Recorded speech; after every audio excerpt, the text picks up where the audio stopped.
ہزاروں لوگ گلگت بلتستان کے اندر گلگت سٹی میں جو تاریخی اتحاد چوک ہے وہاں پہ دھرنا دے کے بیٹھے ہوئے ہیں، اور یہ دھرنا آپ کو پتہ ہے کہ پچھلے ایک مہینے سے، بلکہ ایک مہینے سے بھی زیادہ ہوا ہے جب یہ دھرنا سٹارٹ ہوا تھا گلگت بلتستان کے ڈفرینٹ علاقوں میں۔ پنجاب فائنانس ایکٹ 2022 کو آپ اس کو سامنے رکھیں اور گلگت بلتستان فائنانس ایکٹ 2023 کو رکھیں تو آلموسٹ صرف علاقوں کا نام تبدیل ہوا اور باقی وہیں۔ پنجاب میں تو ٹیکس لاگو ہوتا ہے، گلگت بلتستان چونکہ ٹیکس ایگزمپشن ہے، وہیں اگین اس اسپیشل اسٹیٹس کی وجہ سے جو آزاد کشمیر، جو ریاست جموں کشمیر کے تمام اکائیوں کو حاصل ہے وہ ان کو حاصل ہے، تو یہ لوگ کہہ رہے ہیں کہ ہماری کیونکہ ریپرزنٹیشن قومی اداروں میں نہیں ہے تو لہٰذا جب تک ریپرزنٹیشن نہیں ہوتی تو ہم ٹیکسیشن کیوں دیں۔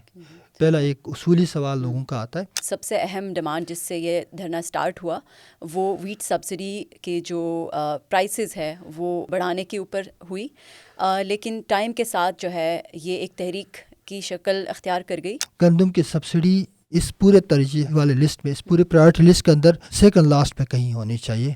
پہلا کام آپ کا سیلف گورننس ہونی چاہیے، آئین ساز اسمبلی، ریونیو پر اور لوکل نیشنل فائنانس ایکٹ، یہ ساری وہ چیزیں ہیں جو پہلے طے ہونے چاہیے۔ لینڈ جتنا ضروری ہے اس کو ڈاکیومنٹ کرنا بھی اتنا ہی ضروری ہے۔ اس وقت ہمارا پورا لینڈ جو ہے نا وہ انڈاکیومنٹڈ ہے۔ بیسیکلی لوگ یہ کہہ رہے ہیں کہ آپ ترجیحات طے کریں۔ کیا آپ نے اتنی زیادہ گاڑیاں، اتنے زیادہ مراعات، اتنے زیادہ غریب علاقے میں جہاں پر لوگوں کے پاس بجلی نہیں ہے، پانی نہیں ہے، گندم نہیں ہے، بیسک فنڈامنٹل رائٹس موجود، مطلب امیونٹیز موجود نہیں ہے، تو اس علاقے میں آپ اتنی بڑے شاخ خرچیوں کے ساتھ بڑی بیوروکریسی رکھیں گے تو لوگوں کو تضاد نظر آتا نا کہ آئی ایم ایف نے کہا کہ سبسڈیز ختم کریں، لیکن دیکھیں مختلف جگہوں پہ سبسڈیز چل رہی ہیں۔ گلگت بلتستان کیونکہ اس ڈومین میں نہیں آتا، ساورن گارنٹیز بھی شامل نہیں ہے اس میں، تو وہ ایک اس تاریخی پس منظر میں یہ سبسڈی موجود تھی۔ یہ سبسڈی وقتی طور پہ کوئی رعایتی کام نہیں تھا، کوئی کنسیشنل جو ہے الاؤنس نہیں تھا، بلکہ it was part of the large historical back ground. ایک چیز جو مجھے تھوڑا سا لگتا ہے کہ مسنگ ہے وہ یہ ہے کہ ویمن کا اس پروٹیسٹ کا فزیکل حصہ نہ ہونا۔ سلام دوستو، آج ایک بہت اسپیشل اور انتہائی اہم شو لے کے آج ہم آئے ہیں۔ اہم اس وجہ سے کہ آج جب اس وقت میں بات کر رہی ہوں تو ہزاروں لوگ گلگت بلتستان کے اندر گلگت سٹی میں جو تاریخی اتحاد چوک ہے وہاں پہ دھرنا دے کے بیٹھے ہوئے ہیں، اور یہ دھرنا آپ کو پتہ ہے کہ پچھلے ایک مہینے سے، بلکہ ایک مہینے سے بھی زیادہ ہوا ہے جب یہ دھرنا سٹارٹ ہوا تھا گلگت بلتستان کے ڈفرینٹ علاقوں میں، اور 3 دن پہلے تمام علاقوں کے لوگ جو گلگت بلتستان کے لوگ ہیں وہ مارچ کرتے ہوئے گلگت سٹی کی طرف آئیں، اور یہ جو دھرنا دیا جا رہا ہے اس میں عوامی ایکشن کمیٹی اس کو لیڈ کر رہی ہے، اور ان کے کوئی ڈیمانڈز ہیں جس میں سے سب سے اہم ڈیمانڈ جس سے یہ دھرنا سٹارٹ ہوا وہ ویٹ سبسڈی کے جو پرائسز ہے وہ بڑھانے کے اوپر ہوئی، لیکن ٹائم کے ساتھ جو ہے یہ ایک تحریک کی شکل اختیار کر گئی، اور اس میں بہت سارے لوگوں نے، جس میں ہمارے جو ینگ جنریشن ہے انہوں نے سوشل میڈیا کے ڈفرینٹ پلیٹفارمز کے اوپر، وہاں کے جو مقامی لوگ ہیں انہوں نے فزیکلی اس پروٹیسٹ کو جوائن کیا۔ کل رات ایک اہم پیش رفت یہ ہوئی کہ گلگت بلتستان کی حکومت کی وہاں کے جو پروٹیسٹ میں کچھ جو وہاں کے مائدین تھے ان کے ساتھ ان کی کوئی نیگوسیشن ہوئی، اور ایک جو 15 نکات تھی ان میں سے کسی ایک پوائنٹ کے اوپر ان کی اگریمنٹ ہوئی۔ البتہ جو پروٹیسٹ ہے وہ ابھی بھی جاری ہے، اور آج جو ہم بیٹھے ہیں ہم سمجھنا چاہ رہے ہیں کہ جو 15 نکات میں سے جو 14 نکات ہے، پہلے تو جو پہلا نکات ہے جس میں ویٹ سبسڈی ہے اس کو ڈسکس کریں گے، اس کو سمجھنے کی کوشش کریں گے کہ ویٹ سبسڈی کے پیچھے کیا تاریخی پس منظر ہے، کیوں یہ ایک پولیٹیکل مسئلہ ہے، اور جی بی کے لیے کیوں یہ بہت ضروری مسئلہ ہے۔ اس کے علاوہ جو باقی 14 نکات ہے وہ کیوں اہم ہے ان کو سمجھنا، اور اس وقت وہ لوگ ابھی بھی اس دھرنے میں کیوں بیٹھے ہوئے ہیں۔ عامر بھائی، آپ ہمیں ایک ایک پوائنٹ کے اوپر جو ہے نا سادہ الفاظ میں، میرے جیسے لوگ جو عوام میں بیٹھے ہوئے ہیں جن کو بہت سارا جو ہے نا اس کی ہسٹری کا نہیں پتہ، تو ہم ویٹ سبسڈی سے سٹارٹ کریں گے۔ جی بہت شکریہ میناز، یہ بڑے امپورٹنٹ 15 نکات ہیں جس پہ گلگت بلتستان میں جیسا آپ نے فرمایا احتجاج کا سلسلہ جاری ہے، اور اس میں سے جو پہلا مطالبہ تھا گندم کی سبسڈی کو 2022 کی قیمت پہ منجمد کیا جائے، تو اس کے لیے کسی حد تک حکومت اور جو ہے وہ عمائدین تھے یا ان کے لیڈرز تھے عوامی ایکشن کمیٹی اور اوور آل احتجاج کے، ان کے درمیان ایک کنسنسس بنتا ہوا نظر آیا، بلکہ ایک نوٹیفیکیشن بھی جاری ہو چکا ہے. تو یہ تو پہلا مطالبہ تھا 15 میں سے. بیسیکلی گندم کی سبسڈی کیوں اہم ہے یہ سمجھنا بہت ضروری ہے. جب آپ پاکستان میں کسی سے بھی بات کرتے ہیں کہ یار لوگ کہتے ہیں کہ ہمیں تو کوئی گندم کی سبسڈی نہیں ملتی پاکستان میں، تو گلگت بلتستان کے لوگ بزد کیوں ہیں کہ ان کو گندم کی سبسڈی ملے. تو لیکن اس کا ایک تاریخی پس منظر ہے اور ایک حقیقت ہے جس کو سمجھنا بہت ضروری ہے. لوگ کیوں گندم کی سبسڈی مانگ رہے ہیں؟ پہلی بات تو یہ ہے کہ گلگت بلتستان جیسے کہ آپ جانتے ہیں کہ ریاست جموں و کشمیر کا جو ایک تصفیہ طلب مسئلہ ہے، ایک متنازع ہے، اس کا حصہ ہے. ابھی تک وہ معاملہ حل نہیں ہوا. گلگت جو ریاست جموں و کشمیر کے مختلف اکائیاں ہیں جس میں لداخ ہے، انڈین ایڈمنسٹریٹ جموں و کشمیر ہے، پاکستانی ایڈمنسٹریٹ آزاد کشمیر ہے اور گلگت بلتستان ہے، یہ تمام اس متنازع جو خطہ ہے اس کے اقوام متحدہ کے قراردادوں کے مطابق اس متنازع یا اس تنازع کا حصہ ہیں.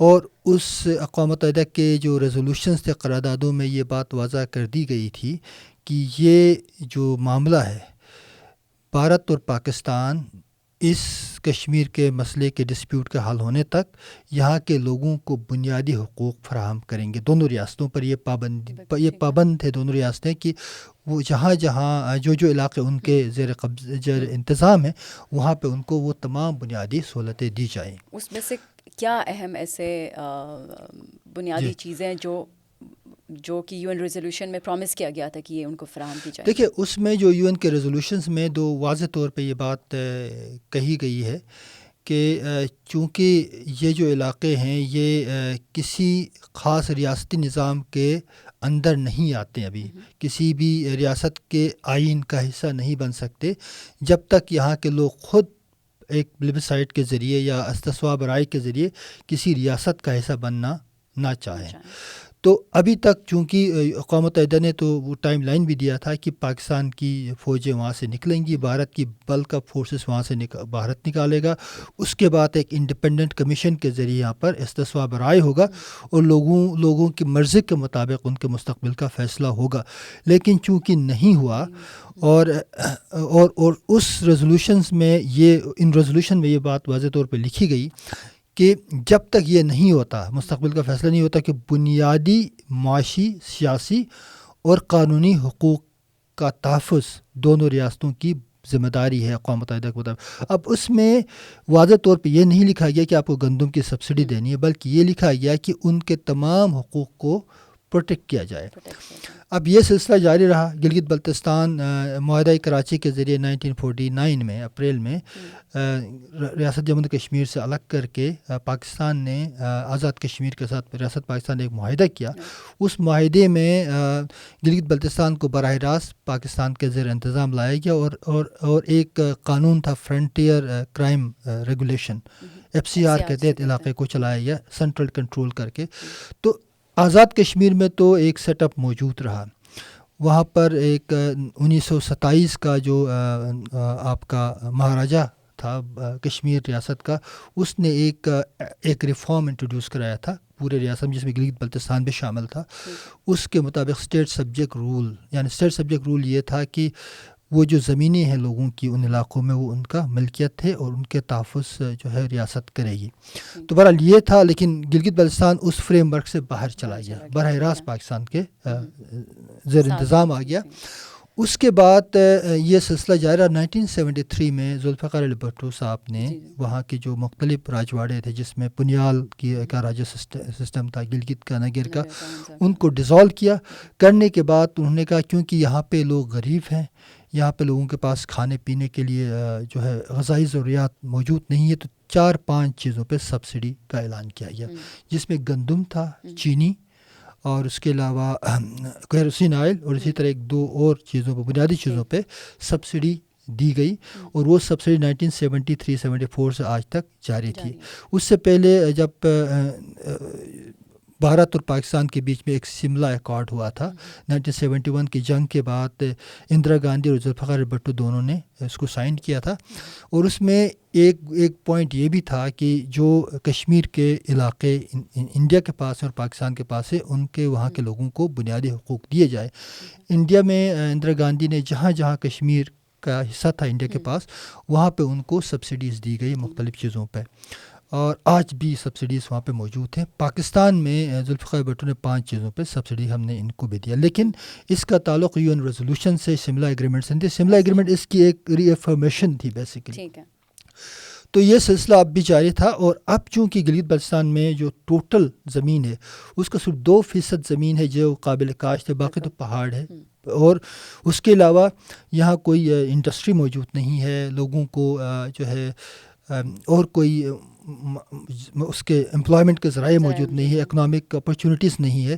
ان تمام فیکٹرز کو سامنے رکھتے ہوئے یہ طے کیا گیا تھا کہ جب تک یہاں پر ڈیولپمنٹ ایک پار نہ آئے دوسرے علاقوں کے پاکستان کے, تب تک ان کی جو مالی اور معاشی حقوق ہے ان کا تحفظ کرنا حکومت پاکستان کی اقوام متحدہ کے ان قراردادوں کے مطابق ذمہ داری اور اوبلیگیشن ہے. تو اس اوبلیگیشن کے تحت یہ سلسلہ, تو یہ ایک کامن پریکٹس ہے پوری دنیا میں کہ جتنے بھی فار فلنگ یا ریموٹ علاقے ہیں ان کو اس طرح کی سبسڈیز جو ہے نا اوپر فراہم. بالکل, دیکھیں آپ صرف دور نہ جب چائنا دیکھیں, سنکیان پروونس ہے جو چائنا کا سیمی انٹرن آٹونومس پروونس ہے, وہاں پہ چائنا نے تمام ترقیاتی عمل آگے بڑھایا اور ڈیولپمنٹ کا پورا پیراڈائم وہاں پہ موجود ہے, اور وہاں پہ لوگوں کو رعایت بھی دی گئی بہت سارے معاملات پہ. اسی طرح دنیا بھر میں ہوتا ہے, جو علاقے مارجنلائز ہوتے ہیں وہاں پر ڈیولپمنٹ, اگر پہلا کام ہے ریاست وہاں ڈیولپمنٹ کو ایکسٹینڈ کرے. اگر ریاست نہیں کر سکتی ہے تو دوسرا کام یہ ہے کہ وہاں جب تک آپ ڈیولپمنٹ نہیں کرتے تو ان کے بنیادی جو معاشی اور سیاسی حقوق ہیں اور مالی حقوق ہیں ان کو تحفظ کو انشور کیا جائے. تو یہ وہی ایشورنسز تھے جو حکومت پاکستان نے دیے تھے, اور حکومت پاکستان اس بات کا پابند ہے کہ یا تو اس علاقے میں ڈیولپمنٹ کو پروموٹ نہیں کرنا ہے تو پھر سبسڈیز دینا کوئی نئی بات نہیں ہے. پورے پاکستان میں دیکھیں, اب میٹرو میں چلتی ہیں پنڈی سے اسلام آباد, تو میٹرو سبسڈائز ہے, یہاں کے لوگوں کو سبسڈی ملتی ہے. اسی طرح آئل پہ سبسڈیز ہیں, اس کے علاوہ بہت سارے غذائی اجناس پہ بھی سبسڈیز موجود ہیں. انڈسٹریز کو بڑی بڑی سبسڈیز ملی ہے پاکستان میں. پچھلے سال تو ہمارے جو بڑے انڈسٹریز ہیں ان کو $17 بلین کی سبسڈیز گورنمنٹ نے دی ہے. تو لہٰذا سبسڈیز دینا کوئی نئی بات نہیں ہے. ہمارے لوگ چونکہ اس غربت میں ہیں اور ایک خاص اسپیشل اسٹیٹس ان کا ہے, تو لہٰذا سبسڈی مانگنا میرے خیال میں کوئی غیر ناجائز بات نہیں ہے.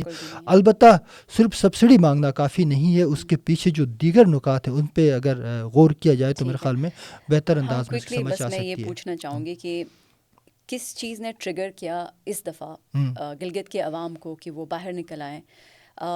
جو ویٹ سبسڈی تھی حکومت نے کوئی نئے میرے خیال ہے کہ جو اس کے ریٹس تھے اس کو چینج کیا, اس کو بڑھانے کی بات کی, وہ تھوڑا اس پہ اگر آپ نظر ڈالیں. ہاں دیکھیں, بیسیکلی 16 لاکھ بوریاں ملتی تھی سالانہ گلگت بلتستان کو. پہلے ان کو کم کر کے 12 لاکھ کیا گیا, پھر 9 لاکھ کیا گیا, اور پھر یہ بتایا گیا کہ جو گندم کی جو پرائس ہے ہم اس کو بڑھا کے 52 روپیز پر kg کریں گے. ٹھیک ہے, اس کو مزید بڑھانے کی بات کی گئی. تو لوگوں نے پھر اور یہ کہا گیا کیونکہ ہم یہ سبسڈی برداشت نہیں کرتے. تقریباً 9 سے 10 ارب روپے کی ٹوٹل سبسڈی گرانٹ ملتی تھی جس پہ گندم خرید کے دیا جاتا تھا.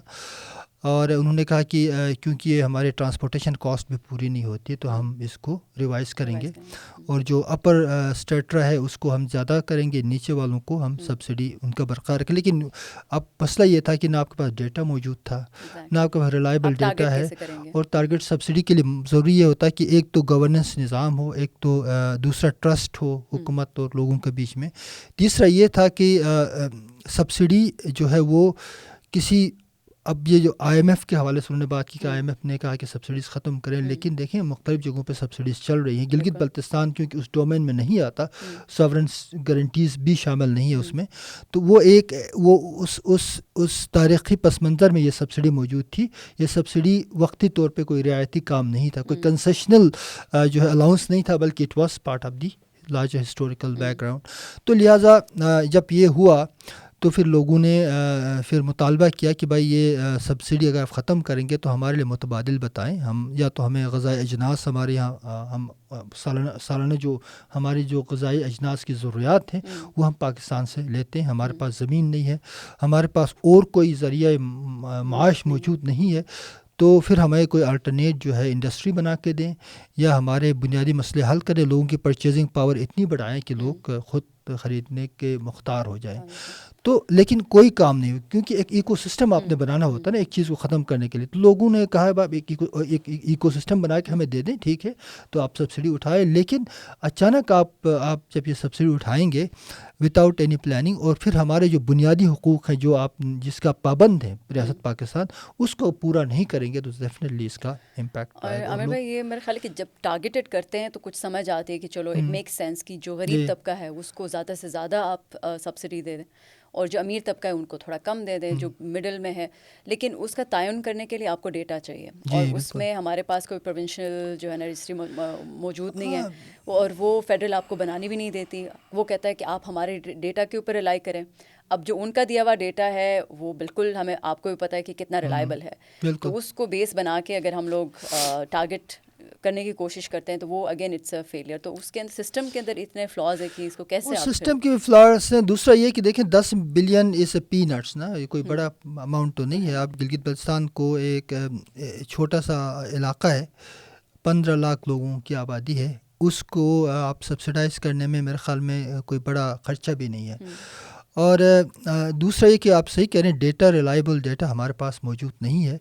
اب اس میں جو بنیادی طور پہ لوگوں کو انٹینشن پہ شک تھا کہ گورنمنٹ اسی طرح سبسڈی کو وڈرا کرے گی، اور ماضی میں ہوا بھی ہے، جیسے کیروسین آئل کی سبسڈی ختم ہو گئی، شوگر پہ سبسڈی تھی وہ اسی طرح ختم کی گئی، پہلے انہوں نے کہا کہ ہم اس کو ٹارگیٹڈ کریں گے، ایسا ایسا پھر اس کو وڈرا کیا۔ تو لوگوں کی میموری اتنی شارٹ ٹرم نہیں ہوتی ہے، people think about historical things, right.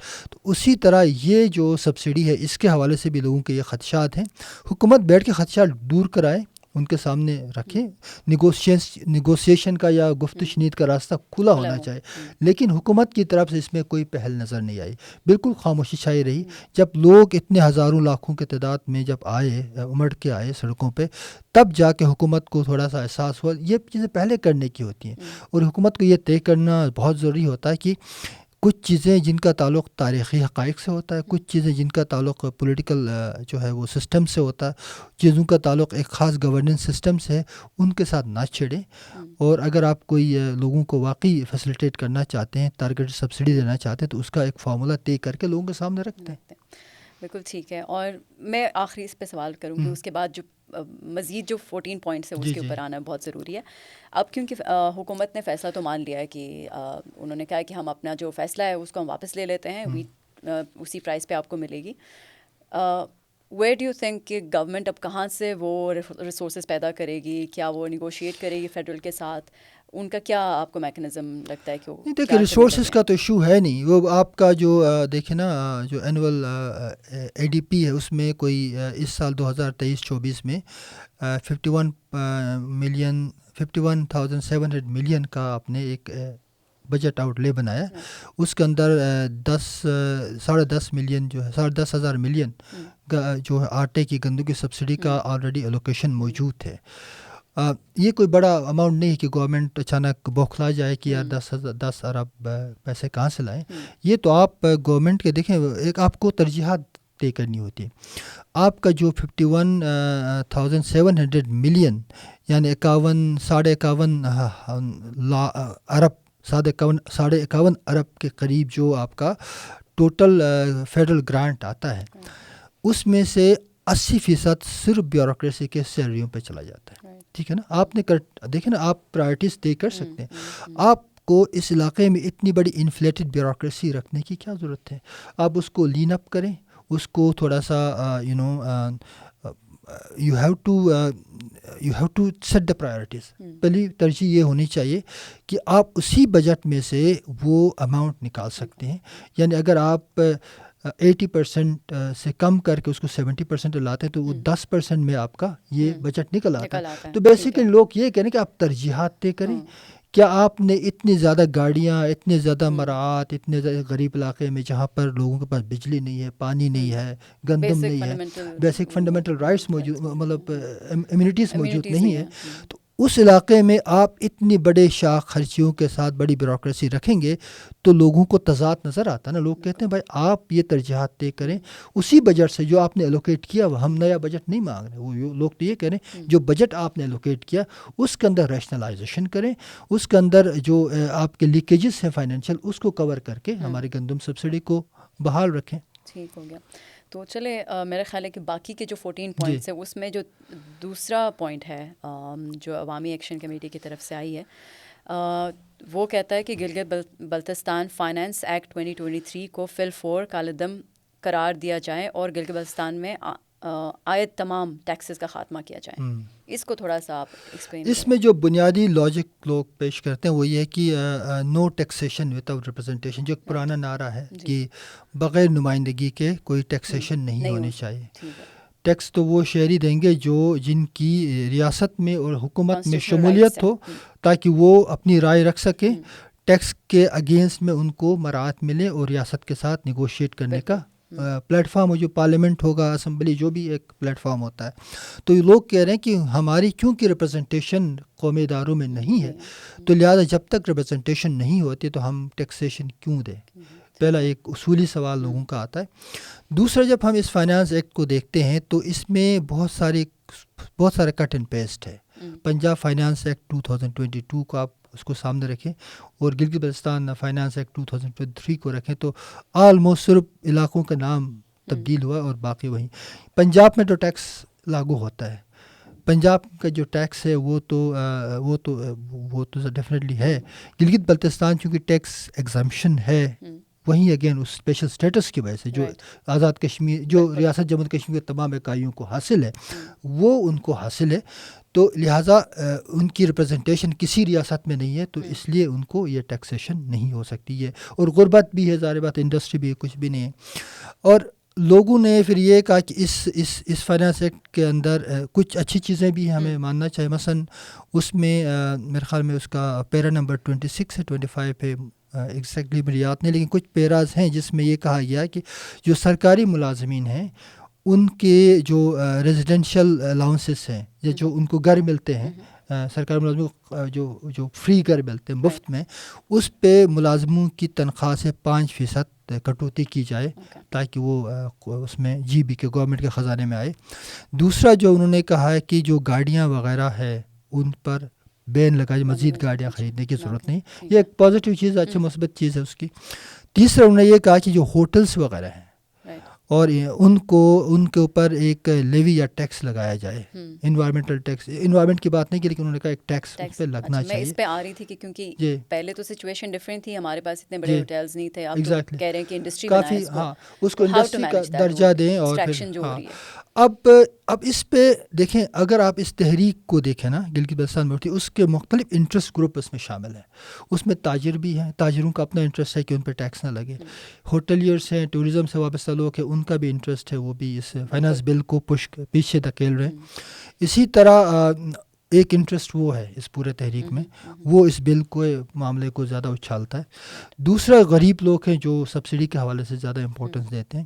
اسی طرح آپ کو پھر بہت سارے جو پولیٹیکل لیڈرز ہیں وہ ان کو اپنا مستقبل تاریک ہوتا ہوا نظر آ رہا ہے کیونکہ وہ نظر نہیں آ رہا. مثلاً ایوب وزیری صاحب ہیں نگر کے، یا پھر آپ کے منوا صاحب ہیں، وہ بیچارے وہ کوشش کر رہے ہیں کسی طرح سے اس کا حصہ بنے، ویزیبلٹی دکھائیں. اور بہت سارے لیڈر ہیں.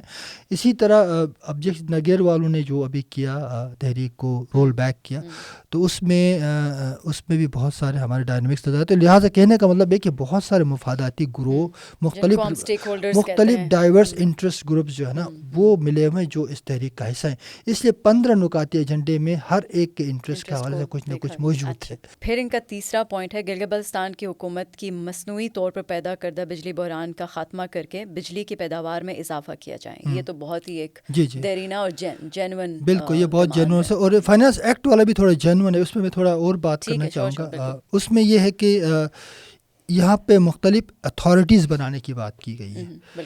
سب سے بڑا پرابلم یہ کہ ہم اتھارٹیز کیوں بناتے ہیں؟ ہم سروس ڈلیوری کے میکینزم بنائیں, سوشل سروسز بنائیں. اتھارٹیز کا کانسیپٹ یہ کہ آپ سینٹرل کنٹرول کریں. اتھارٹی ایک بیوروکریٹک لفظ ہے.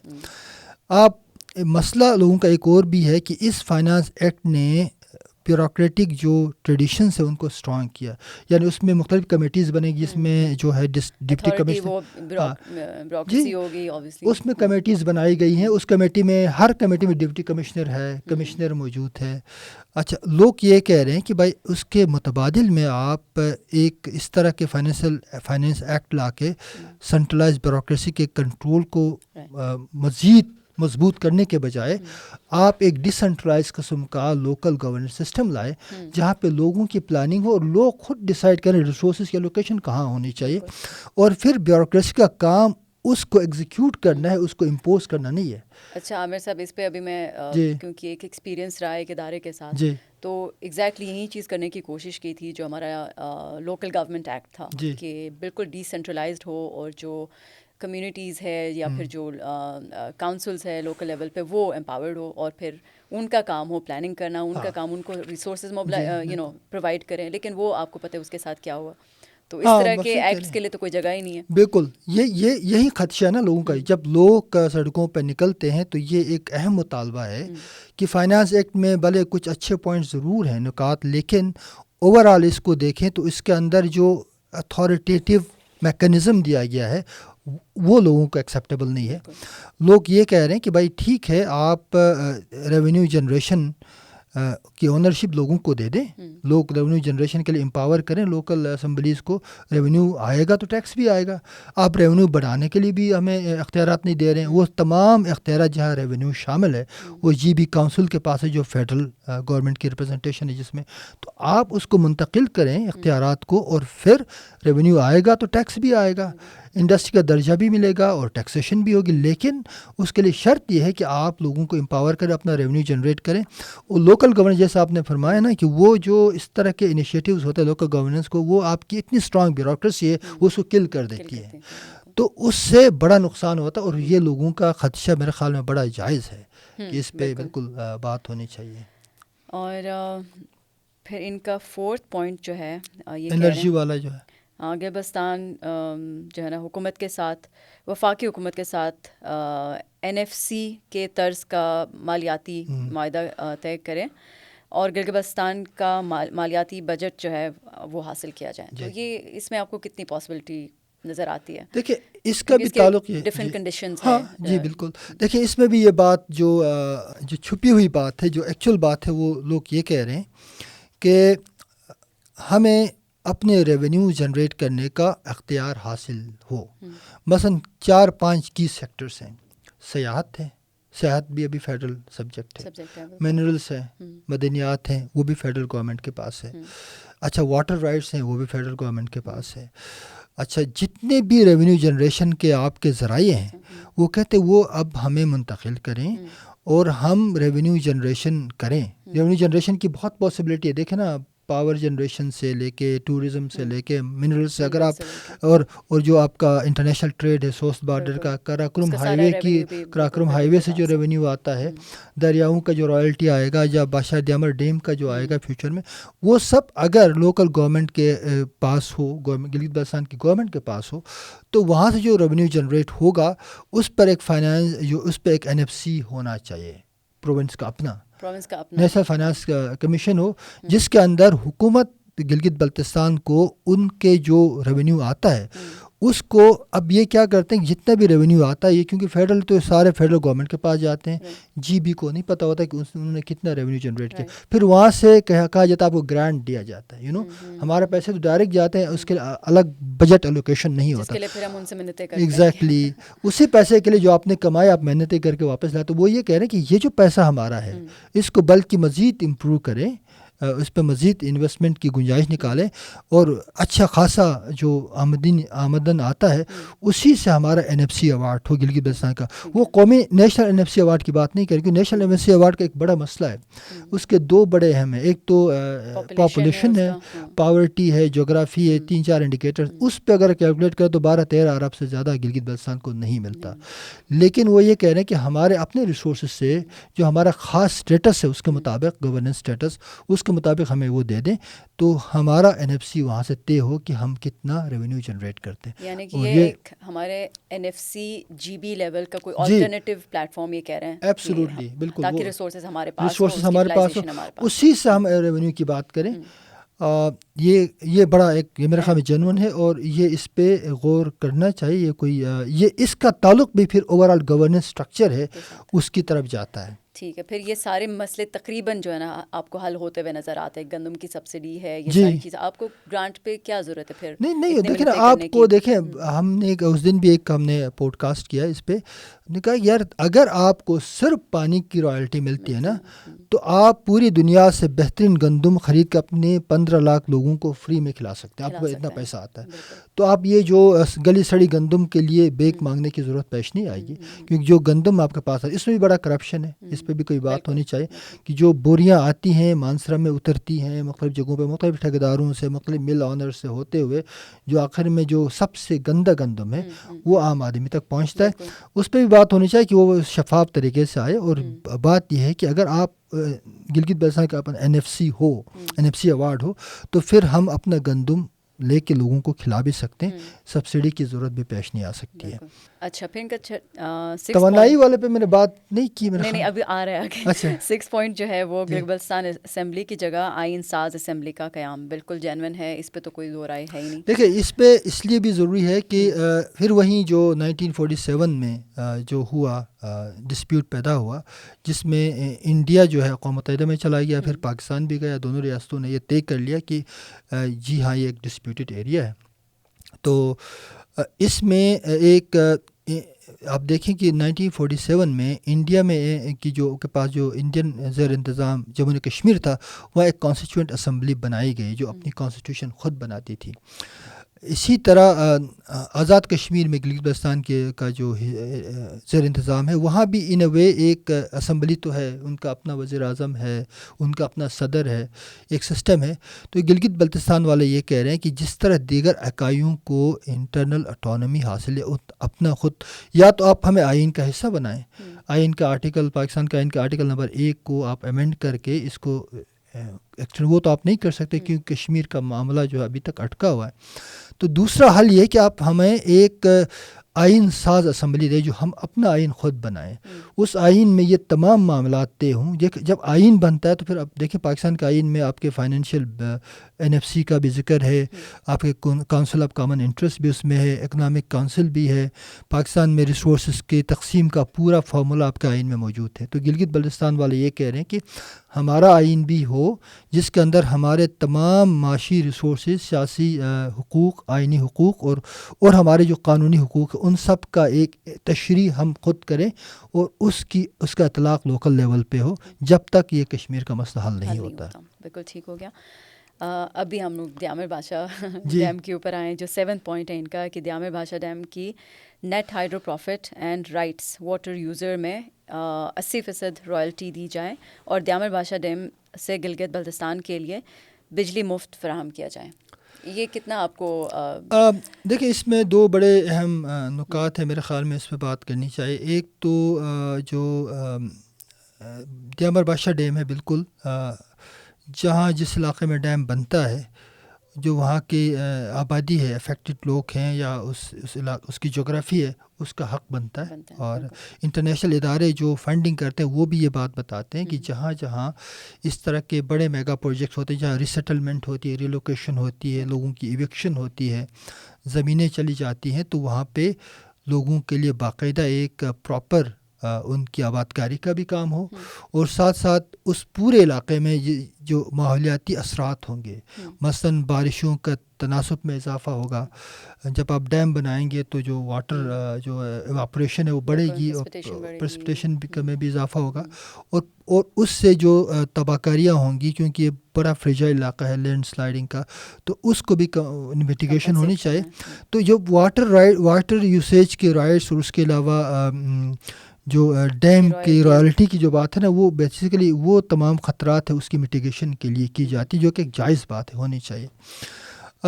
باقی جو یہاں سے 4,500 میگا واٹ کے قریب بجلی پیدا ہوگی، اور جو بڑے میگا پروجیکٹس ہوتے ہیں وہ سب بجلی جو پیدا ہوتی ہے وہ بیسیکلی وہ قومی جو آپ کا گرڈ ہے اس میں چلی جاتی ہے، کیونکہ یہ نیشنل پروجیکٹ ہے، یہ گلگت بلتستان کا نہیں ہے، اور اس میں یہ ہے کہ گورنمنٹ آف پاکستان کا پبلک فنڈ استعمال ہوا، یعنی سب شہریوں کا ٹیکس پیئرز کا پیسہ اس میں ہے، تو لہٰذا بجلی تو پورے ملک کے لیے ہوتی ہے، لیکن یہ کنسیڈریشن ضرور ہے کہ گلگت بلتستان جہاں اتنے آب ذخائر موجود ہیں، جہاں سے اچھی خاصی بجلی پیدا کی جا سکتی ہے، تو ان آب ذخائر کو استعمال کرتے ہوئے وہاں کے لوگوں کو توانائی سے محروم نہ رکھا جائے، بلکہ ان کو بجلی دی جائے، اور بجلی دی جائے چاہیے۔ اور جو آپ کا باشا ڈیم ہے، دیامر باشا ڈیم ہے، وہاں کی رائلٹی لوگوں کا بالکل حق بنتا ہے، اور یہ دنیا بھر میں ہوتا ہے، یہ کوئی نئی ڈیمانڈ نہیں ہے، اور میرے خیال میں بڑی جائز بات ہے۔ بالکل ٹھیک ہے۔ 8 پوائنٹ ہے ان کا کہ غیر مقامی افراد کو دیے گئے تمام مائننگ لیز معاہدوں کو منسوخ کر کے مقامی علاقوں کی عوام کو لیز دیے جائیں۔ اس کے بھی میرے خیال میں 2 پہلو ہیں۔ بالکل بات تو ٹھیک ہے کہ جو لیز ہیں، جس طرح لیز ابھی دیے گئے ہیں پہاڑوں کے، وہ بہت ہی خطرناک ہیں۔ انفلوئنشل لوگ ہیں، پاورفل لوگ ہیں، وہ اپنی پولیٹیکل کلاؤڈ استعمال کر کے لیز آؤٹ کیا ہے، اور آپ کو بھی، ہمیں بھی نہیں پتہ ہو کہ ہمارے پہاڑ پتہ نہیں کس کے لیز پہ ہیں، لوگوں نے لیے ہوئے سارے۔ اچھا، ایک تو لیز کا جو طریقہ ہے وہ بالکل ہی غلط ہے، بالکل ہی بدعنوانی اور کرپشن پہ مبنی ہے۔ پہلے اس کو ٹھیک کیا جائے، اس کو اکاؤنٹیبلٹی کہیں نہ کہیں ہونی چاہیے۔ دوسری بات یہ کہ لیز سے پہلے ایک کام کرنا بہت ضروری ہے۔ یہ آپ جانتی ہیں کہ ماحولیاتی طور پہ بہت ہی ایک حساس علاقہ ہے۔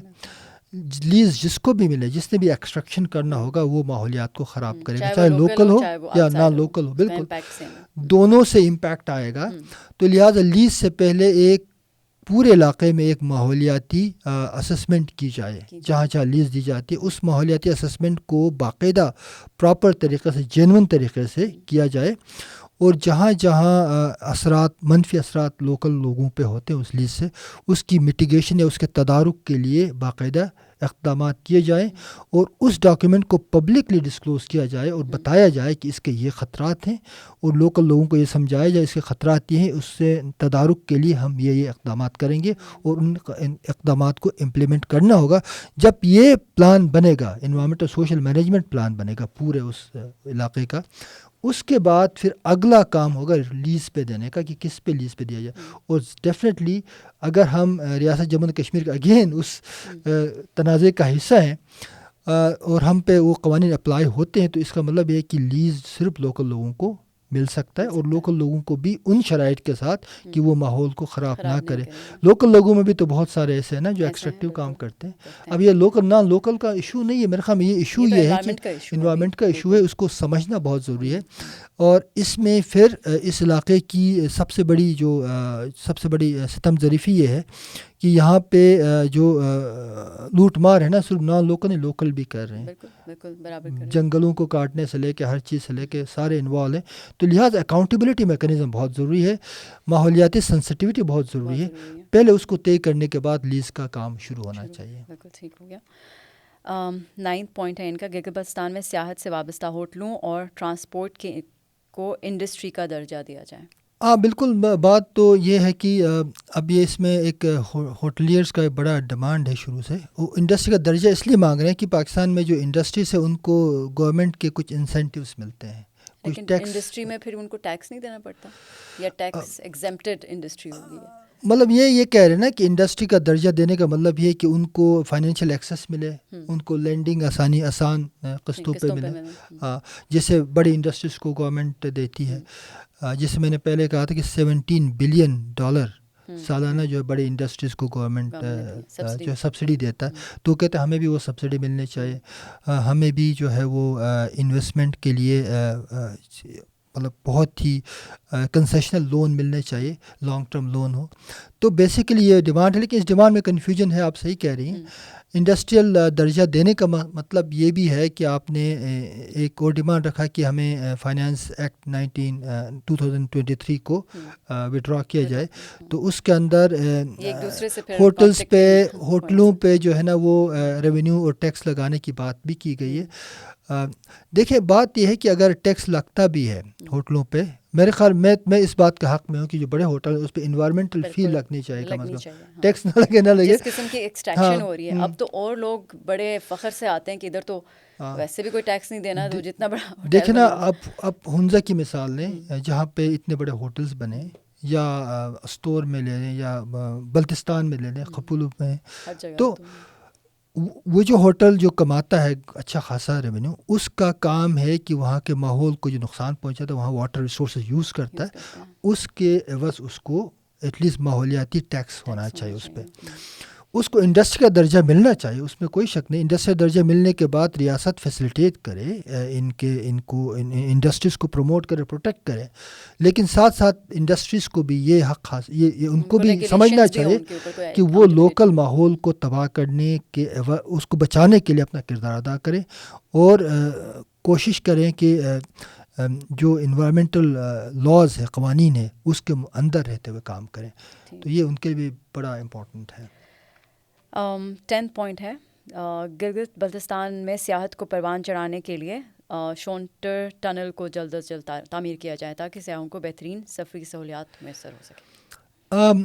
ہاں بالکل، یہ بہت پہلے کی ڈیمانڈ ہے کہ ایک متبادل راستہ بھی ہو کراکرم ہائی وے کا. جو شونٹل ٹنل ہے، جو راستہ ہے جو ایچ اے کے سے ملے گا اسٹور کے تھرو، یہ شارٹر روٹ بھی ہے، شارٹر روٹ ہے، اور میرے خیال میں یہ اچھا ہے.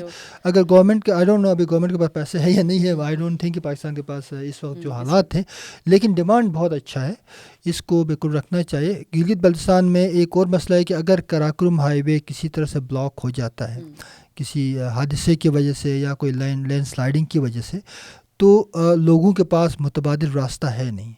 آپ کی تمام سپلائیز رک جاتی ہیں، گندم نہیں آتا ہے، خورد و نوش کے تمام اشیاء کی جو سپلائی ہے بہت فریکوینٹ ہوتا ہے، اور جو ٹورسٹ آتے ہیں ان کے لیے بڑا پرابلم ہوتا ہے. میرے خیال میں ٹورزم کے پروموشن کے لیے بھی ایک متبادل روٹ کا ہونا بہت ضروری ہے. آئی تھنک اس جینوئن تھنگ.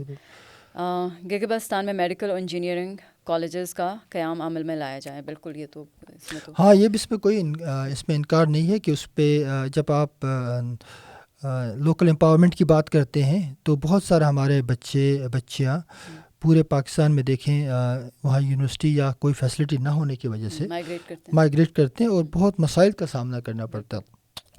ہوٹلوں میں رکنا افورڈیبل بھی نہیں ہے. دیکھیں اسلام آباد میں کسی ہوٹل میں اسٹے کرتے ہوئے پڑھائی کرنا اور اپنے علاقے میں کرنے میں بڑا فائنینشلی بھی دیکھیں، بچوں کے لیے تو اور بچوں کے لیے بہت مسائل ہیں. مجھے اکثر میں نے دیکھا ہے کہ بہت سارے ہماری بچیاں جو مختلف ہاسٹلز میں رہتی ہیں، ان کے ساتھ بہت بھیانک ایکسپلائٹیشن ہوتی ہے. بیچارے کریں گے کیا؟ ان کو پڑھنا ہے، اور پڑھنے کے لیے ان کے پاس اپنے علاقے میں فیسلٹیز نہیں ہے. تو یہ تو بہت خاص کر خواتین کے لیے وہاں پہ یونیورسٹی الگ سے اور کالجز بہت ضروری ہے، جہاں پہ ان کی پڑھائی کا سارا انتظام موجود ہو. اور یہ میرے خیال میں بہت اچھا، یہ ڈیمانڈ اوپر ہونا چاہیے، کافی بہت اچھا ڈیمانڈ ایجوکیشن کا. جی بالکل ٹھیک ہے. پھر یہ کہہ رہے ہیں کہ بلتستان میں خواتین کے لیے علیحدہ یونیورسٹی کا قیام عمل میں لایا جائے. بالکل بہت ضروری ہے. مجھے لگتا ہے کہ علیحدہ یونیورسٹی نہیں ہونی چاہیے. میرا خیال ہے نہیں، کہ یونیورسٹی از سوشل لرننگ. ہاں، آپ کی بات ٹھیک ہے. مطلب دیکھیں، ایک تو یہ جو معاملہ ہے نا، سیگریگیشن آف جو سیکسز ہے، اس کو نہیں کرنا چاہیے. یہ بات آپ کی ٹھیک ہے، لیکن میرے خیال میں کچھ ایریاز میں جینوئن ایشوز ہیں. مثلا دیامر ہے، بالکل مطلب ہمیں نام لینا چاہیے. اسی طرح اور بہت سارے کنزرویٹیو ایریاز ہیں جہاں پہ خواتین صرف پبلک اسپیس میں اس لیے نہیں آتی کیونکہ ان کو ڈر ہوتا ہے، ان کو خوف ہوتا ہے. ان کے ساتھ بہت کچھ ہو سکتا ہے، ایکسپلائٹیشن ہو سکتی ہے، ہراسمنٹ کے کیس ہو سکتے ہیں. ان کے لیے بالکل یونیورسٹی ہونی چاہیے. اگر فیکٹر یہ ہے کہ کیونکہ پبلک میں صرف مرد ہیں، وہ خواتین نہیں آ سکتی، تو ان کے لیے بہرحال ہونا چاہیے. لیکن جہاں پوری بھرپور کوشش ہو کہ ہم اتنے اویئر ہوں، اتنے شعور ہمارے اندر ہو کہ ایک کو ایجوکیشن یا دونوں کے لیے بالکل ہونا چاہیے، سوشل لرننگ کے لیے. ہاں، ہم نے سیگریگیشن کے ذریعے بہت سارے عجیب قسم کا معاشرہ بنایا جو اور طرح کے مسائل پیدا ہوتے ہیں، اور بہت ساری غلط فہمیاں پیدا ہوتی ہیں، میتھس اور اسٹیریوٹائپس پیدا ہوتے ہیں. اور اس سے جو ہے جو ہراسمنٹ ہے وہ کم نہیں ہوتا، بڑھ جاتا ہے. تو میرے خیال میں یہ جو منگلنگ ہے نا بہت ضروری ہے، لیکن اس کے لیے پھر ایک معاشرے کو اوور آل ایک شعوری لیول بڑھانا ہوگا. جہاں پاسبل ہے وہاں ہونی چاہیے، جہاں نہیں ہے وہاں ایٹ لیسٹ ان کے لیے بالکل اپرچونٹی ہونی چاہیے. خواتین گھروں میں اس لیے نہ رہے کیونکہ وہاں ان کے لیے کوئی فیسلٹی نہ ہو، اگر ہے تو ضرور ہونی چاہیے. بالکل صحیح ہے. گلگت بلتستان کے قدیم شاہراہوں اور راستوں کو فوری طور پر بحال کیا جائے. ہاں یہ تاریخی سوال بھی ہے. دیکھیے بہت سارے ٹریڈ کے راستے تھے پرانے، سلک روٹ تھا اور بھی وہ تھے، تو بالکل ان کو ان کی بحالی. لیکن دیکھیں یہ ایسا ڈیمانڈ ہے جس کے لیے بہت سارا انفراسٹرکچر انویسٹمنٹ چاہیے. ریاست کے لیے ایک ڈیمانڈ بالکل رکھنی چاہیے، لیکن ظاہر بات ہے تمام مطالبات حقیقی بھی نہیں ہوتے، لیکن یہ ایک جائز مطالبہ ضرور ہے، اس پہ بالکل غور ہونی چاہیے. بالکل ٹھیک ہے. 14 پوائنٹ سیکنڈ لاسٹ ہے. یہ کہہ رہے ہیں کہ پی ایس پی کے منصوبوں کو مختلف حصوں میں تقسیم کر کے گلگت بلتستان کے مقامی ٹھیکیدار برادری کو ٹھیکیداری دے کر غربت کا خاتمہ کیا جائے. ابھی ریسنٹلی کوئی میرا خیال انسیڈنٹ بھی ہوا تھا اسی. ہاں میرے خیال میں یہ دیکھیں، یہ میں نے کہا تھا تحریک میں مختلف مفاداتی گروہ ہیں، ایک گروہ ٹھیکیدار صاحبان کا بھی ہے، تو ان کے اس ڈیمانڈ کو اکوموڈیٹ کیا گیا، اچھی بات ہے، ہونا چاہیے. لیکن میرے خیال میں یہ مقامی ٹھیکیداروں کو ٹھیکے دینے سے مسئلہ حل نہیں ہوتا ہے، ٹرانسپیرنسی اور شفافیت سے حل ہوتا ہے. ٹھیکہ مقامی کو ملے لیکن اس میں شفافیت ہو، اس میں میرٹ کا بہت خیال رکھا جائے، اس میں اس بات کا خیال رکھا جائے کہ اس کی پرفارمنس کی بنیاد پہ کوئی ٹھیکہ ملے. مقامی کے نام پہ جو ہے وہ میرٹ کو اور ٹرانسپیرنسی کو ایکسپلائٹ نہیں کیا جانا چاہیے. لیکن ابھی آپ دیکھیں نا جے ایس آر اتنا بڑا پروجیکٹ تھا، کس کے پاس تھا؟ نلتر کا پروجیکٹ ہے جی، اسی طرح سے کے ایچ کے مینٹیننس کا کام ہے، تو وہ تو کسی مقامی کے پاس نہیں ہے، اور یہ سارے بلینس آف روپیز کے پروجیکٹس ہیں، بہت بڑے پروجیکٹس ہیں. لوکلس کا حق تو بنتا ہے، اور پھر آپ لوکلس کے پاس یہ پروجیکٹس چلے جاتے ہیں تو کچھ حد تک ان کو اکاؤنٹیبل بھی کیا جا سکتا ہے. ایگزیکٹلی، یہ بات تو آپ کی بالکل ٹھیک ہے. لوکلس کو ان معاملات میں ان کو انوالو کرنا بہت ضروری ہے. جہاں ان کا بنتا ہے ان کو ڈیفینیٹلی وہ ٹھیکے ملنے چاہیے، اور کیونکہ وہ آپ کے دسترس میں ہوتے ہیں، ہم ان سے مل سکتے ہیں، ان کو اکاؤنٹیبل بنایا جا سکتا ہے. لیکن بات پھر وہی ہے کہ ہمارے یہاں جو ٹھیکیداری کا نظام ہے اس کے اندر بہت سارے پیچیدگیاں بھی موجود ہیں، پولیٹیکل موٹیویشنز بھی ہیں. بہت سارے سیاسی رہنما ٹھیکیداروں کی بنیاد پہ اپنے سیاسی ووٹ بینک بھی بناتے ہیں. تو میرے خیال میں اس سے ہٹ کے ہمیں ایک as a pure political and economic question کے طور پہ اس کو رکھنا چاہیے کہ لوگوں کو جہاں پاسبل ہے کہ لوگوں کو، لوکل لوگوں کو اگر وہ ان کے اندر وہ ہے آ جاتے ہیں تو ان کو ملنا چاہیے. کچھ بڑے پروجیکٹس ہوتے ہیں. اس میں ایک اور مسئلہ میں آپ بتاؤں، جیسے ہم انرجی کی بات کر رہے تھے، انرجی جو ہمارا مسئلہ ہے گلگت بلتستان میں بڑے پروجیکٹس کیوں نہیں آ رہے ہیں، یہ ایک بڑا اہم سوال ہے. جیسے ابھی ہم نے دیکھا خود ساختہ جو کرائسس ہے اس کی وجہ یہ ہے کہ اس میں ایک بہت بڑا مسئلہ ہمارے پی ڈبلیو ڈی اور ٹھیکیداروں کا نیکسس بھی ہے، لوکل ٹھیکیداروں کا. رن اپ دی ریور جو پروجیکٹس ہوتے ہیں، بڑے پروجیکٹس جیسے ہینزل والا ہے یا کراکرم 100 میگا واٹ ہے، ان کے لیے آپ کو بڑے انویسٹمنٹ والی، بڑی ابزارپشن کیپیسٹی والی کمپنیز کو دینا ہوتا ہے. اور ٹھیکیدار نالوں میں جو پروجیکٹس بناتے ہیں وہ ہر سال بہہ جاتے ہیں، پھر ہر سال نئے ٹھیکے ملتے ہیں. ہاں دوسرا مطلب وہ کہ دیکھیں نا وہ ولنریبل ہوتے ہیں نا، آپ کو پوری اسسمنٹ فیزیبلٹی بنانی ہوتی ہے اس کے لیے، انرجی کے لیے. اور انرجی کا ایک خاص قسم کا ایک سینس ہوتا ہے، انرجی از این اکانومی، اس اکانومی کو سمجھنا بہت ضروری ہوتا ہے. تو لہٰذا ایک مسئلہ یہ بھی ہے کہ اس طرح کے ٹھیکے نہیں ہونے چاہیے. بالکل جہاں پہ پاسبلٹی ہے، جہاں پہ جہاں لوکل لوگوں کو فائدہ ہو سکتا ہے، وہاں پہ بالکل جو کانٹریکٹرس ہیں لوکل ان کو فیسیلیٹیٹ کیا جانا چاہیے. اور ان کو پھر خود کو پریپیئر کرنا ہوگا کہ وہ پھر ڈیلیور کر سکیں. ان کو بھی اپنے آپ کو پریپیئر کرنا ہوگا، ان کو بھی سمجھنا ہوگا کہ ان کو اکنامک سینس کے ساتھ آپریٹ کرنا ہوگا. یعنی ان کو یہ دیکھنا ہوگا کہ ہم جو کام کر رہے ہیں اس کا ایک کوالٹی آؤٹ پٹ آنا چاہیے. اور کیونکہ پبلک سروس ہے نا، انرجی پبلک سروس ہے، پبلک منی ہے، پبلک سروس ہے، تو یہاں پہ جہاں کوالٹی کمپرومائز ہو تو تو کوئی برج اگر کوئی ٹھیکیدار بناتا ہے، اس کی کوالٹی خراب ہو، برج گر جائے خدا نخواستہ، تو کتنا بڑا حادثہ ہو سکتا ہے. تو میرے خیال میں یہ کوالٹی پیرامیٹرز اکاؤنٹیبلٹی کو بھی ساتھ رکھتے ہوئے لوکل ٹھیکیداروں کو فیسیلیٹیٹ کرنا چاہیے. آخری پوائنٹ ہے گندم سپلائی کا. ہاں، گندم سپلائی کا ٹھیکہ صوبائی ادارے نیٹکو کو دے کر ادارے کو خسارے سے نکالا جائے. آپ کو لگتا ہے کہ دیکھیں میرے خیال میں یہ بات تو اپنی جگہ ہے کہ گندم کی جو ڈسٹریبیوشن ہے اس کے لیے ایک اچھا ادارہ ہونا چاہیے. نیٹکو کا آئی ڈونٹ تھنک یہ نیٹکو کا کام ہو سکتا. نیٹکو ایک ٹرانسپورٹیشن کمپنی ہے، بلکہ ڈیمانڈ یہ ہونا چاہیے کہ جو ٹرانسپورٹیشن کمپنی ہے نیٹکو کی، اس کو حکومت انسینٹیوائز کرے، اس کے جو ملازمین ہے اس کی تنخواہوں میں جو ہے وہ مراعات کو دیگر جو ڈپارٹمنٹ سے اچھے اس کے برابر کر دیں، ان کو فیسیلیٹیٹ کریں. اس کو آٹومائزیشن لائے، ٹیکنالوجی استعمال کریں، بسوں کی حالت کو، فٹنس کو بہتر بنائیں، روڈ سیفٹی کے تمام پرنسپلس اور گائیڈ لائنس، یہ میرے خیال نیٹکو سے ایکسپیکٹ کیا جا سکتا ہے. گندم کی تقسیم کا عمل آئی ڈونٹ نو پرسنلی میرا باعث ہو سکتا ہے، لیکن بالکل لوکل کسی سپلائر کو ملنا چاہے جس کو آپ کیپیسیٹیٹ کریں، اس میں وہ کیپیسٹی پیدا کریں، اور اس میں بھی اگین شفافیت ہو تقسیم کا.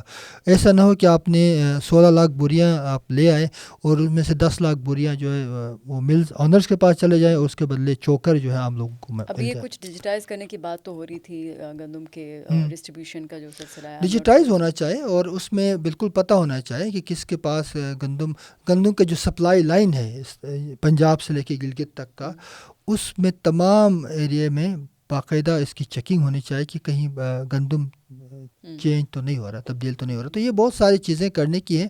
اس کے لیے پھر آپ کو اس ادارے میں وہ کیپیسٹی ہونی چاہیے اور ایک ایسا ادارہ بنے. دیکھیں 4-5 چیزوں کے لیے ادارے بننا بہت ضروری ہے. پہلے تو انرجی کے لیے، انرجی PWD کا یا اس کا کام نہیں ہے، ٹھیکیداروں کا یا ان کے انجینئرز کا. ڈسٹریبیوشن سے لے کے مینٹیننس سے لے کے جنریشن سے لے کے اور بجلی پیدا کرنے کے ریسورسز کہاں سے آئیں گے، ریسورس موبلائزیشن سے لے کے سارا کام کے لیے ایک بہترین خود مختار ادارہ بنے، جیسے سونے جوہری انسٹیٹیوٹ ہے اس طرح کے بنے. آئی ڈونٹ نو ابھی یہ لوگ ان کو بھی خراب کریں، لیکن بننے چاہیے، میرے خیال میں بننے چاہیے. اسی طرح یہ جو ڈسٹریبیوشن کے کام ہے، چاہے میں ہنسی اس لیے کیونکہ وہ کتنا خود مختار ہے، وہ بھی ایگزیکٹلی یہ سوال ہے. تو میرے خیال میں جب تک ہم نہیں کریں گے نا، دیکھو کچھ ساری چیزیں باہر نہیں دیکھنی چاہیے. ہمارے اپنی کتنی غلطیاں ہیں، ہمارے اپنی کچھ نالائقیاں ہیں، ہمارے بیوروکریٹس کی ہیں یا ہمارے سسٹم کی ہیں. تو اس کو بھی سمجھنا بہت ضروری ہے کہ یہاں پہ ایک ایسے مطلب پروفیشنل ادارے موجود ہوں جو یہ سارے کام کر سکیں. مثلاً اگر آپ ٹورزم پالیسی بناتے ہیں، ٹورزم کو پروموشن سے لے کے، ٹورزم کے ڈیولپمنٹ سے لے کے، ٹورزم کے لیے ریسورس موبلائزیشن کا کام ایک بہتر پروفیشنل ادارہ کر سکتا ہے. یہ ٹورزم ڈپارٹمنٹ کبھی نہیں کر سکتا. یہاں لڑائیاں ہوں گی آپس میں وہ بیوروکریسی کی. تو میرے خیال میں آپ کو اس طرح کے ادارے بنانے پڑیں گے. وہ ادارے ہی پھر آپ کے مستقبل کے لیے بہتر فیصلہ سازی کر سکتے ہیں اور بہتر پالیسی بنا سکتے ہیں. تو میرے خیال میں اس پہ زیادہ اداراتی عمل پہ اگر یہ ڈیمانڈ رکھے نا تو یہ زیادہ میرے خیال میں فعال ہو سکتے ہیں. چلیں، یہ ہمارے ٹوٹل 15 پوائنٹس تھے. تو آئی ہوپ کہ جتنے بھی آڈینسز ہیں ان کو کچھ سمجھ جو ہے نا اس کی انڈرسٹینڈنگ پیدا ہوگی کہ یہ کیوں ابھی تک لوگ بیٹھے ہوئے ہیں اور کیوں یہ جو باقی کے 14 نکات ہیں یہ بھی اتنے ہی اہم ہیں جتنا ہمارا فرسٹ پوائنٹ تھا اس کا. میں شاید ایک پوائنٹ میں نے مس تو نہیں کیا، جو ہمارا لینڈ گلگت بلتستان ریفارمز بل کے ذریعے تمام غیر آباد اور بنجر زمینوں کو 100% عوامی ملکیت قرار دیا جائے. یہ ہم نے ڈسکس کیا. اس پہ تھوڑی ہم نے بات کی تھی. بالکل ملکیت جو ہے وہ خالصہ سرکار کے قانون کے تحت جو جس طرح ابھی زمینوں کو ہتھیانے کا ایک سلسلہ ہے، اس کو بند کرنا بہت ضروری ہے. پھر وہی بات ہے کہ اگر ہم اس لارجر اسپیشل اسٹیٹس میں ہیں ریاست جموں و کشمیر کے، تو ہمارے اوپر بھی تھوڑا سا ترس کھائے حکومت اور ریاست. اور زمینوں پہ جس طرح قبضے ہو رہے ہیں، میرے خیال میں وہ بہت غیر معمولی قسم کا ریاکشن اس کا ہے. دنیا میں آپ یہ ذہن میں رکھیں کہ کوئی بھی انسان ہو وہ اپنی زمین پر لڑائی کرتا ہے، لینڈ پہ کوئی نہیں چھوڑتا. یہ بات لوگوں کو طے ہونی چاہیے کہ لینڈ کے اوپر بہت زیادہ لیکن ایٹ دا ڈسپیوٹس سیم ہیں. ٹائم آپ کو نہیں لگتا عامر بھائی کہ لینڈ جتنا ضروری ہے اس کو ڈاکیومنٹ کرنا بھی اتنا ہی ضروری ہے؟ اس وقت ہمارا پورا لینڈ جو ہے نا وہ انڈاکیومنٹڈ ہے، لینڈ اور کی کوئی جو ڈاکیومنٹیشن. کوششیں ہو رہی ہے حکومت کی طرف سے، اس میں مجھے ایسے لگتا ہے کہ کوئی کنسنسس نہیں بلڈ ہو رہی ہے. اب اس میں انٹینشن کا بھی مسئلہ ہو سکتا ہے، اور اس میں میرا خیال ہے کہ کہیں نہ کہیں تو ایک پوائنٹ پہ حکومت کو اور عوام کو ایک پیج پہ آنا پڑے گا for the safeguarding of lands. تو جو ابھی تک کوشش کی گئی ہے وہ تو ناکام رہی ہے. ابھی میرے خیال پچھلے سال بھی پچھلے حکومت میں لینڈ ریفارمز لانے کی کوشش کی، اس کے اندر بہت سارے لوگوں کی ریزرویشنز تھیں. اب دوبارہ سے ایک اور میرے خیال ہے ڈرافٹ از انڈر وے. کیسے اس کا وے فارورڈ آپ کو لگتا ہے کہ کیا ہونا چاہیے؟ دیکھیں، ایک تو بنیادی طور پہ یہ پہلا پریمائز سیٹ کرنا بہت ضروری ہے کہ جو گلگت بلتستان کی زمینیں جو ہیں وہ ابھی انسیٹلڈ ہیں، کیونکہ جو ریاست جس کی اونرشپ تھی وہ تو ختم ہو گئی، یعنی خالصہ سرکار بھی ختم ہو گئی.